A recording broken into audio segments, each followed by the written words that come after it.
প্রতিনিধিদের তথ্যচিত্রে প্রবাসী সংবাদ জানাচ্ছেন ইমতিয়াজ আহমেদ।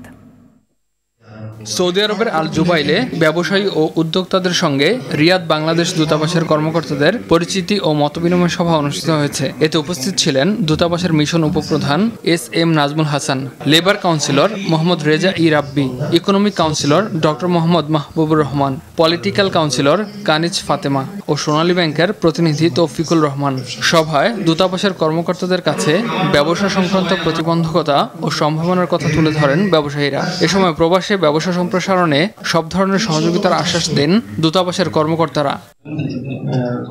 সৌদি আরব পশ্চিমাঞ্চল বিএনপির সিনিয়র যুগ্ম আহ্বায়ক আব্দুল মান্নানের সৌদি আরব আগমন উপলক্ষে আয়োজিত হয়েছে এক সংবর্ধনা অনুষ্ঠান। জেদ্দার কিং আব্দুল আজিজ বিমানবন্দরে তাকে এ সংবর্ধনা দেয় সৌদি আরব পশ্চিমাঞ্চল বিএনপি। এ সময় উপস্থিত ছিলেন সংগঠনের সাবেক সহ সাংগঠনিক সম্পাদক টিপু সুলতান, যুব দলের সাধারণ সম্পাদক শেখ মোস্তাক আহমেদ, স্বেচ্ছাসেবক দলের সিনিয়র যুগ্ম আহ্বায়ক আলাউদ্দিন সিটিজি, সদস্য সচিব হানিফ সরকার উজ্জ্বল, শ্রমিক দলের সাধারণ সম্পাদক আমিনুল ইসলাম সহ অনেকে। এ সময় আব্দুল মান্নান নোয়াখালী, সেনবাগ, সোনাইমুড়ি এলাকাবাসীর সুখে দুঃখে পাশে থাকার প্রত্যয় ব্যক্ত করেন এবং সবাইকে বিএনপির ভারপ্রাপ্ত চেয়ারম্যান তারেক রহমানের 31 দফা বাস্তবায়নের লক্ষ্যে কাজ করার আহ্বান জানান। কাতারে বাংলাদেশ কমিউনিটির শিক্ষা উন্নয়ন নিয়ে সেমিনারের আয়োজন করেছে বাংলাদেশ স্কুলের অভিভাবকদের সংগঠন গার্ডিয়ানস।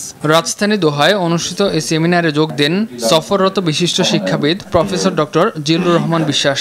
গার্ডিয়ানসের সভাপতি ইঞ্জিনিয়ার মোহাম্মদ সেলিমের সভাপতিত্বে এতে উপস্থিত ছিলেন বাংলাদেশ স্কুলের ডিরেক্টর অবসরপ্রাপ্ত লেফটেন্যান্ট কমান্ডার মোহাম্মদ আনোয়ার খুরশিদ, উপদেষ্টা মোজাম্মেল হক, স্কুল গভর্নিং বডির সদস্য ইঞ্জিনিয়ার জাহাঙ্গীর আলম ও সোহেল রানা, গার্ডিয়ানের সাধারণ সম্পাদক মির্জা আসাদুজ্জামান রাসেল, যুগ্ম সম্পাদক ইঞ্জিনিয়ার জাকারিয়া ফেরদৌস, সহ সভাপতি ইসমাইল মনসুর, নির্বাহী কমিটির অন্যান্য সদস্যরা অংশ নেন।